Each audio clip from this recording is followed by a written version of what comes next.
I'm delighted to introduce our two panelists, illustrators and writers and artists of all kinds. Let's start with Edward Carey. Writer and illustrator Edward Carey, who, if you don't know, is on the far left over there. To my far left, he's to your far right. Was born in Norfolk, England. I've always wanted to see the Norfolk Broads, and I have yet to do so, but I want to get there. After attending Pangbourne Nautical College, did I do okay with that? He joined the National Youth Theatre and studied drama at Hull University. He has written plays for the National Theatre of Romania and the Vilnius Small State Theatre in Lithuania. In England, his plays and adaptations have been performed at the Young Vic Studio, Battersea Arts Centre, and the Royal Opera House Studio. Edward has written several books, all of which he has illustrated. At least that's what your website claims. Is that right? It's true. It's true. Let it be said today that it's true. This includes two novels, Observatory Mansions and Alva and Ira, the twins who saved a city, and the young adult series, the Monger Trilogy. I'm halfway through volume 1 and loving every second of it. They've all been translated into many different languages. Monger Trilogy was a fan favorite, citations for best books of the year from the New York Times, NPR, and Kirkus.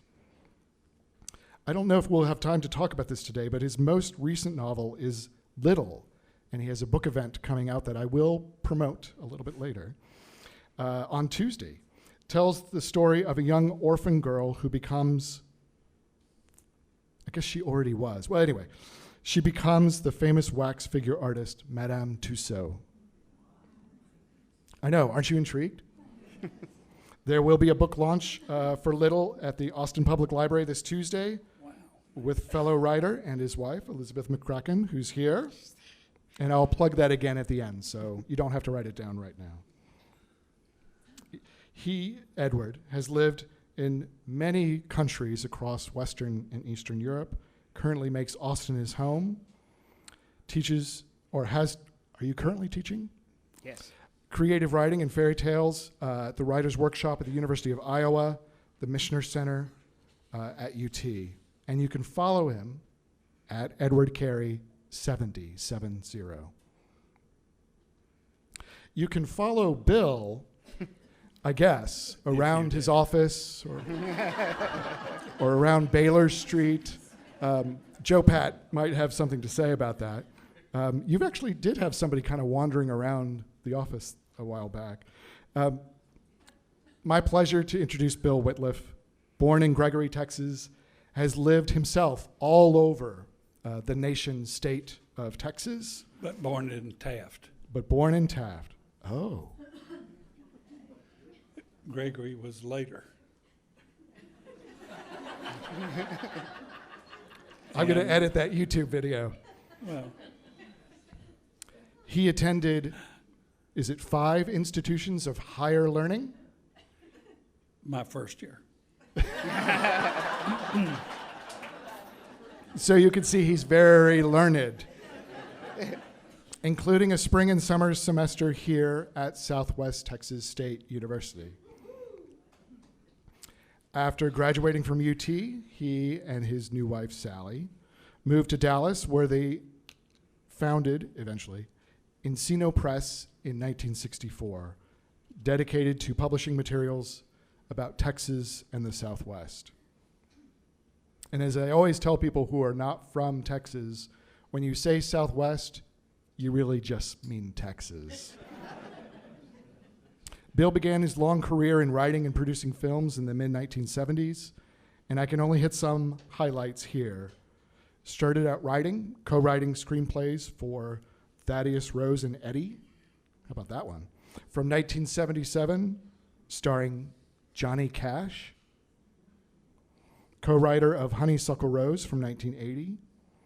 Then started writing original screenplays, but also producing films such as Raggedy Man, Barbarossa, Red-Headed Stranger, Country, Cowboy Way, and Night in Old Mexico. And he's very well known also for 2 screenplays that he adapted. Perfect Storm, I'll go in backwards order here, and finish with Lonesome Dove, of course. He also participated, thank you, Sally, one of several writers, as Bill says, for The Black Stallion. Let's give him a hand right now. Thank you.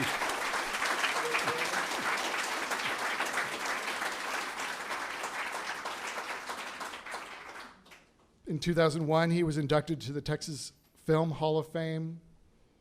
2007, received the Texas Medal of Arts Award. Inducted into the Literary Hall of Fame in 2008. And the one I'll finish with is 2012 National Man of the Year, Kappa Sig Fraternity. Until that moment, Kappa Sig was known for beer drinking. If you get him going, he'll tell some really good Kappa Sig stories. No, I won't. Bill's also a very gifted photographer, publishing 4 books of his photographs, with another one soon to come. 2 of those projects, Vaquero, The Genesis of an American Cowboy, The American Cowboy, and Lonesome Dove, have been made into touring exhibitions with Humanities Texas. And then a little closer to home, in 1986, Bill and Sally Wittliff founded what was called the Southwestern Writers Collection at Texas State University, where we are. 10 years later, Southwestern and Mexican photography was added, and then just 2 years ago, the Texas Music Collection. Along the way, in recognition of their tremendous impact upon Texas State University, the lives of its faculty, students, and staff, Bill and Sally were awarded honorary doctorates in 2014. Doctors Bill and Sally Wittliff, welcome back to your place. It's one of the things we talk about. Go ahead.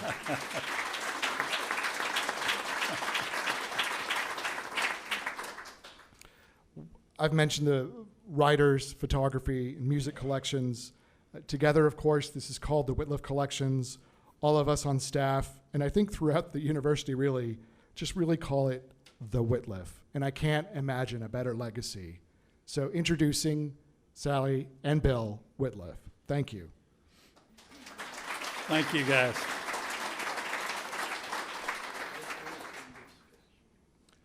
So I know a couple of you have probably read The Devil's Fork already, those of you who are kind of on the inside. Raise your hand if you've read Devil's Fork. Yeah, portions, good. Okay, Joe Pat.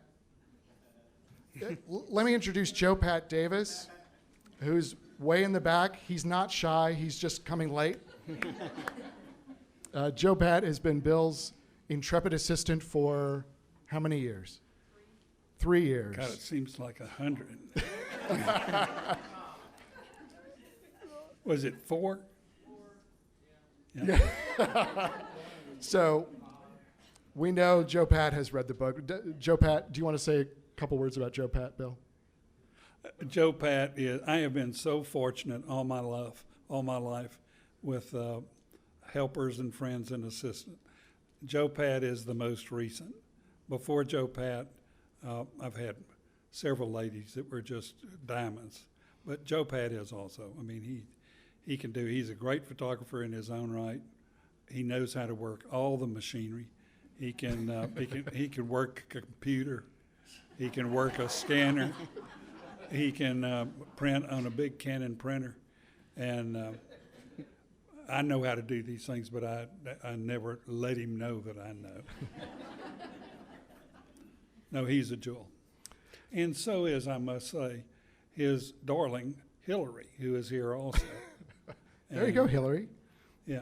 Yeah, shout out. So I'm double blessed with those guys. So we're going to talk about this book without telling you too much about this book.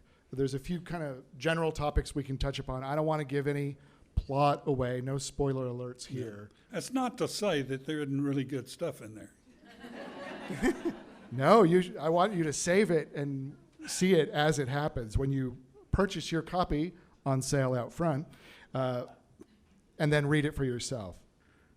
Bill, can you talk a little bit? This is the third and final volume of the Papa Stories trilogy.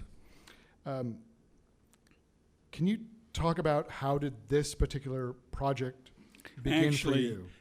Yeah, actually about, 6 years ago, something like that, I was taking my mother's memoirs and was making a nonfiction book. I was just making a few adjustments here and there and so on, and really liking it. I mean, because Mother had a rich and interesting and giving life. And but I got to one place after I'd written 120 or 30 pages, and I knew that Mother hadn't told the whole story. And because I was doing it nonfiction, I mean, it just stopped me cold. And I didn't know what to do. By that time, Mom was gone. So anyway, I just set that aside and started writing the Papa Stories, which are based on some of the stories that our grandfather had told us and Mother had told us and so on. And that's where the Papa Stories came from. Because if I didn't know what really happened, then I thought, well, hell, I'll just make it up. and that's what I did. But it was no longer my mother's stories. It was now the Papa Stories, and almost without exception, stories that were invented, and was great fun. But in the last year, I had a cousin call me, and she said, how are you doing on your mother's book? And I said, well, I know she didn't tell the whole story in one place, and it's just stopped me cold. And she said, well, what place? And I told her, and she said, oh, I know that. And I said, you do? And she said, yeah. And then she told me the real story, and then I understood why Mother had not put it in her memoirs. But now that the Papa Stories are done, I'm bringing that manuscript out of the drawer and seeing about writing it, as a factual thing. Though it's always tempting to put something of your own in there. So, Bill, could you move the microphone a little closer to you? How's that? Better? Okay. Joe Pat, can you hear that right? He's good. So, and then you had written 2, you knew it was going to be a trilogy, or did you know? I had the sense in the beginning that it would be 3, and that the characters would go across 3 volumes. But I didn't know the precise details of the stories. What I did on this one, I didn't want to know. I wanted it to be as much a journey for me as anybody. So I just rather arrogantly decided that if I had an itch, I had the ability to scratch. So I would just start writing, and if I wanted the character to go right and he wanted to go left, well, then I'd go left with him or her. And that's how it was. So I just followed, as Borges says, I just followed the dream. He didn't say that to me, but I knew he said it. So Edward, how did you get involved with Devil's Fork? I feel this is my best Texas accent. I shouldn't be here. I'm outnumbered. It was very strange being approached to do this, and I was kind of so delighted that I kept going, are you sure? Are you really sure to draw Bill's characters? To draw? That's what I was saying too. Yeah. I was very nervous. I was very nervous about it, but UT Press contacted me, and I said yes. And then went, oh, can I do this? Can I actually do this? Because I thought basically, and you'll have to tell me whether I managed to succeed or not, that you would actually see in the illustrations a lot of distressed Englishmen in costume.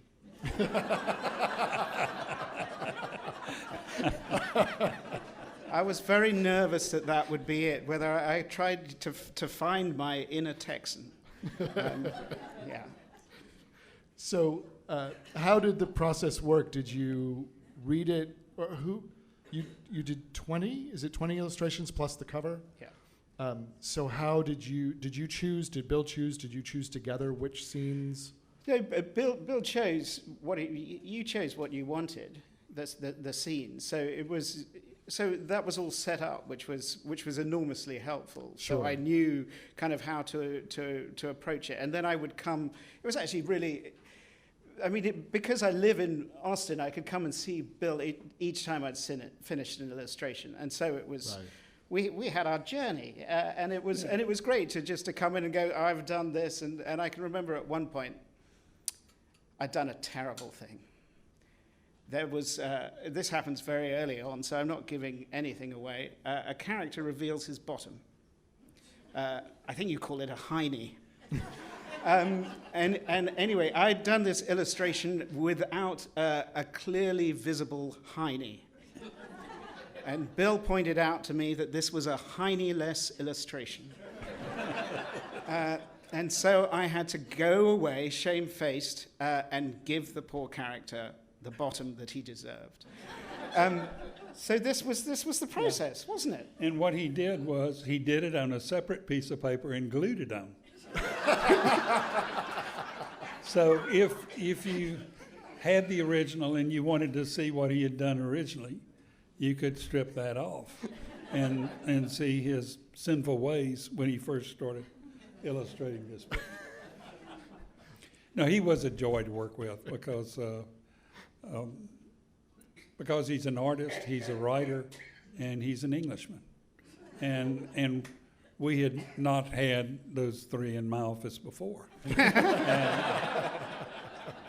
But it was a great pleasure. It was a great pleasure. It was amazing to work with Bill, I have to say. It was because I've never done anything like this before. I've never, it's kind of, are you serious? And I would come in and I would study cowboys and things like this. Yeah, I grew up in rural England. This seems, the closest I came to an idea of what horses was like was Elizabeth II riding side saddle. This was new territory. So trying to, research and look into what Texas looks like was great and very strange. And I have to say, I'm not a natural Texan. Well, you are now. You could fool us. And if you haven't seen it, depending on which way you came into the gallery, we have several of Edward's illustrations framed and on the wall in the entryway as you exit out there, including the hiney illustration. Somehow we knew that we would be talking about that illustration. But there are, Carla chose, let's see, six framed, plus a few others, and then some illustrations from the previous two Papa stories. Plus the cover, too. Isn't the cover? The cover, too. Yeah. But Edward, you've illustrated for other people. I mean, you illustrate your own work. How would you describe the difference for illustrating your own writing versus, some of the work being done for you? Yeah, it is totally different, and the business is, and I have to bring the illustrations to Bill all the time and go to him. Bill, is this what you meant? Is this what you meant? And Bill would look at me and say no. But it's okay.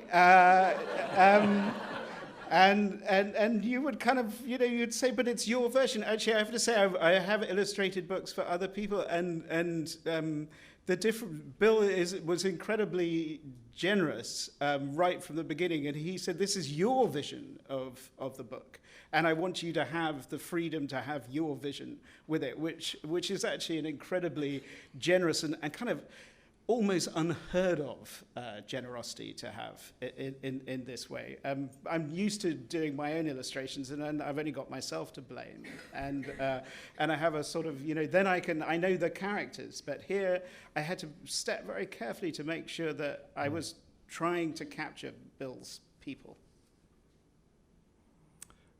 Bill, I was watching some of on YouTube, earlier programs that we did for the earlier volumes. And at one point you said, I think it was in the first volume, The Devil's Backbone, you said that some of your mother's stories would probably come out in the later volumes. Do you happen to know whether that actually happened? They came out in little pieces. They didn't come out whole. But just, a piece which then informed something that was actually fiction. Yeah. But yeah, I'm sure Jim would say this too. Our mother kind of rides around in all the stuff we do. And she was a very special lady. Our father was a heavy drinker. Mother left him when we were just, I was still a babe in arms. Jim was a little bit bigger. But we were, we are those people where on one hand may have been a little bit cursed with one of our parents, but the other one was God's own blessing. And so she's evident in this place. She was here when we dedicated this place. Very special. It's very, very special writing these things to sense her trooping around in my words. Mm-hmm. So, can you talk about, did you have new characters? I want you to talk about how you deal with new characters that kind of occur to you or that appear to you. Did new characters come into play for Devil's Fork? Are there new people? I think Devil's Fork was pretty much the guys who had come in Volume 1 and Volume 2. But again, what I did on these books, I never tried to figure them out, that, depending on what you think about the book. But I didn't want to know. I just wanted to let them hit the paper, and then I would discover them the same as you might if you pay your money and buy a book.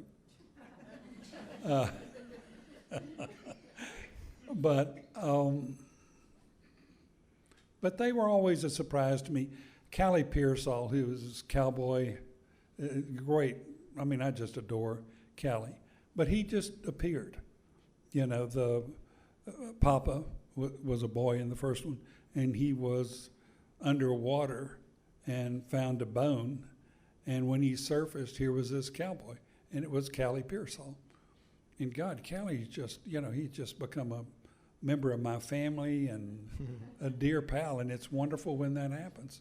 And it does happen, But when I found for me that when they do appear like that, then you have to keep hands off because they showed up of their own, and they tell you one way or another what they want to do, what part, the size part they want to have in that story. There are dead bodies all over my writing room, but boy, the ones that live, they really do become friends, and you get to the place where you don't say, "I'll make him say this." You say, "What do you want to say?" It's great. It's just great fun to do that. It's hell when it doesn't work. So there is a lot of violence, especially in this last one. And I'm not trying to give anything away, but did you feel like as part of a third, a final book that you needed to kill off a good number of folks? Just for propriety's sake? Again, I simply didn't try to plot out and say, okay, and so on. But, once you drop a rock in the water, it just goes out like that, the ringlets. And I just tried to follow that. And sometimes I think maybe I shouldn't have. But, on the other hand, what the hell? I guess speaking of following, Edward, so this book is preceded by 2 books, which each had their own illustrator. So what was your approach on stylistically how to deal with the past, especially the precedent set by Jack Unruh and his remarkable drawings for the first one? The single hardest, I don't think I could have taken this book on if there wasn't a different illustrator on the second volume, because Jack Unruh's illustrations to the first volume are just pinnacles of illustrations. They're just astounding works of art, and it's amazing to see some of them in the flesh and incredibly humbling. And I just kind of go, oh God. I remember looking at them again and again and again, and Jack's work is so astoundingly brilliant, and he's done something with Bill's writing. They dovetail so beautifully, and I think that book is just amazing and breathtaking. And I spent so long just looking at Jack's work again and again and again, and just going, how did you do that? I don't quite understand how you did that, and just trying to work out technically what it was that he did, and just to see how because a pen and ink, I'm not naturally a pen and ink illustrator. It's not what I do. So I had to feel like I had to learn the whole process of doing pen and ink for this, which took a lot of time and a lot of kind of mistakes going through it. But it was also, Jack Unruh's illustrations are so astoundingly good. You just have to back off in the end and kind of give up and go in your own direction and just say, okay, I'm going to try and go my route as much as I can. But so then of course there was the second volume, which is also beautifully illustrated. But there's something about Jack's that makes it extra special.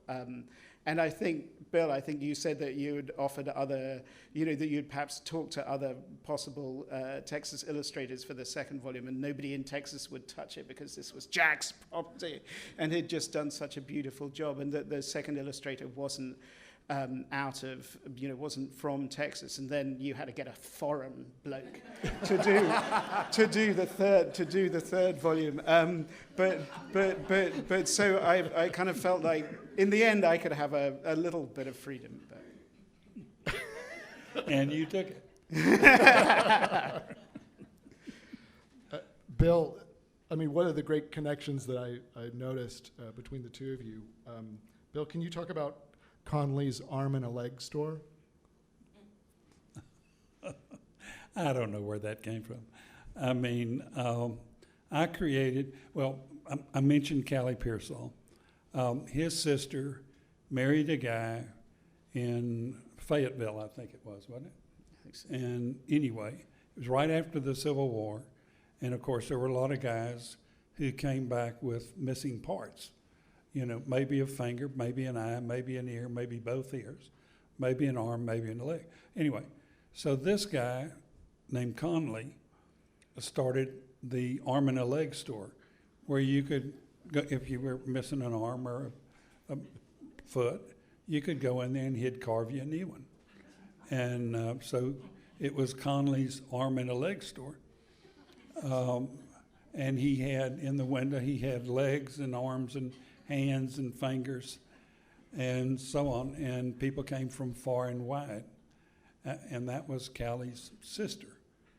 And Callie and Papa went to visit her, and there was when they walked in, there was a man who was trying on glass eyes, and he was complaining because the one she gave him was blue and his other one was brown. And so he wanted an eye that'd match, and she said, well, she didn't have that. And he said, well, what kind of company is this?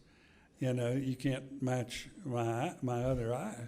And she said, well, I can give you 2 black ones. You keep harping on me. Anyway, but Oh, and I don't know where he came from. I don't know where she came from. But when they hit the paper, they're so much fun, that you really, or I struggle not to, make the next third of the book about that character or those characters. And Edward's illustration for it, which is on view, is really fantastic. And was the first one I saw. That was the was the very first one, and I kind of because I could choose which one to dive in first, and I much of my writing has body parts in it as well. So we were kind of happily matched, and in fact, the first ever present my wife gave me was a glass eye. So this, this felt, yeah. So I knew this was right. This was, absolutely. It was a sign. Yes. Okay. We would be glad to entertain some questions about a book you have not read. Yes? I'm just curious how you got started in your film screenwriting career. Ignorance. True. I mean, I didn't know I couldn't do it. I had never seen a screenplay. But I was driving back and forth to Dallas working on a visual history of Dallas. This is when Sally and I had the Encino Press. And the radio wouldn't work. So I started thinking of this story my grandfather had told me. And because I was driving and not writing, it just came in visuals and in scenes. And by the time I finished going back and forth to Dallas working on that book, I had seen a whole story. This was, as a matter of fact, Barbarossa, the one I was talking about. And so when I got home, I sat down and started writing it pretty much the way I write now, screenplays, which is here's what you see, here's what you hear, and just simple as that. Anyway, I finished it. I don't type, but my assistant typed it. I set it on my desk. Bud Shrake, who was a dear, dear friend, and he had written Kid Blue. Bud was, we have Bud's archives here, his novels, his screenplays. He's the guy who wrote Harvey Pennick's great Little Red Book, which is to this moment the largest selling sports book in the history of publishing. But Bub had written Kid Blue with Dennis Hopper. So anyway, so Bud came in and he saw the script on the edge of my desk. Said, "You're writing movies." And I said, "Well, I'm fooling around." He said, "Well, let me read it." So he took it home. The next morning he called me and he said, "This damn thing will sell." And I said, "How?" And he said, "Let me send it to my agent." Now his agent was a lady named Cindy Degner in New York. Cindy's husband was one of the most important literary agents in the country. His name was Sterling Lord. So anyway, he sent it to Cindy. She wrote back almost instantly, and she hated it. There wasn't one thing about it she liked, or my writing, or what the story was about, or any part of it. And so I very arrogantly wrote her a note back and said I appreciated all the literary criticism, but I wasn't looking for that. What I was looking for was a salesman. So she wrote back instantly again, and she said, I'm back and forth on another project with these two producers, Phil D'Antoni and I've forgotten the other guy's name, but they had done The French Connection. And they were traveling around the United States promoting the sequel to that, Barry Weiss and Phil D'Antoni. And it was called The 7-Ups. It was the sequel to, So she said, I'm going to send your script to them, and let's see what they say, So she did send it, and they wrote back, and they absolutely loved it. They had a deal with CBS to do a series, and so they called me. They were out promoting the 7-Up, so they were Chicago and then Florida and then Baton Rouge, anyway, all over the place. So they called and said, we want to do a series out of this Barbarossa. That's great. They said, but you have to move to L.A. And I said, no, I won't do that. And they said, well, no, you have to, because we're going to do a series. You're going to have to be there, and you're going to have to write a bunch of them and so on. I said, no, thank you. But anyway. But then they called the next night And I said, no. And then they called the next night. I said, no. And they called the next night and said, no. But each time from a different city. And they carried that on for a couple of weeks. And we had a baby. Sally had a baby. I was there.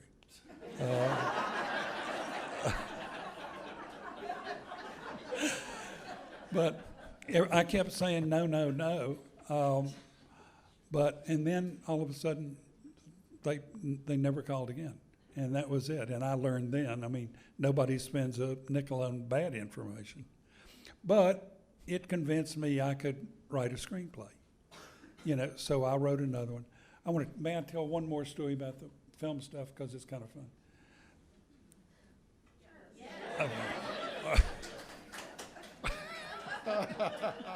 That was cheap. That was cheap. It's all showbiz. So anyway, I wrote another script. I got a call from this little producer, and I don't mean size-wise. I mean, believe me, he was a little producer. And he wanted to option this, it was called Thaddeus Rosenetti, and he wanted to option it. And it was $3,714. Now, I remember that because I still have the check. And it never did cash. But anyway, then he did have a connection with Irv Kershner. Irv Kershner was fabulous. He made one of the Star Wars. He made James Bond and son. But Kirsch loved to talk about movies and writing. In fact, he had the reputation, because he liked to talk so much, that he could take a movie that had already been greenlit, which is to say they're going to make it, and he could turn it to be just a development deal because he talks so much. But anyway, Kirshner picked us up. We went in. When you went in, to the right was this big banquet room for banquets. I mean, a hugely long table, French doors inside. And over here was a living room with sofas and chairs and sculpture and all that. A lot of money, you know, even if the stuff was fake. It was a lot of money. So when we walked in, Kirsch told the little producer, he said, "You go sit over there. Come on, Bill." So we went over here, the long table, and Kirshner recognized two things about me. One, that I had not the vaguest notion what I was doing, and two, that I might have a little talent. So he sat down and proceeded to give me a graduate degree in how Hollywood works. And he said, "You know how it works, don't you?" I said, "No." And he said, "Here's how it works." He said, "There are 5 doors you can knock on. Behind each of those 5 doors, there is one guy who can say yes to making a movie, but only one." And he said, every morning, just before 10, he said, there are dozens of people in front of those doors, you know, with wonderful projects, some of them. But at exactly 10 o'clock, he said, each of those 5 doors will open to a narrow crack, narrow crack. And he said, a hand will come out, and it'll grab one guy, and it'll say, "Fame and riches for you and shit for the rest of you." And then the door slams. And he said, and that's how Hollywood works. And that was exactly right. But every once in a while, Kirsch would be lecturing me, do this, do that, and so on. And every once in a while, the little producer would lean forward and say, "I've got an idea." And Kirsch would turn and say, "Shut up, you schmuck," like that. And he would shut up and lean back. So that was, there's a world of stuff, but that was my intro to the show business.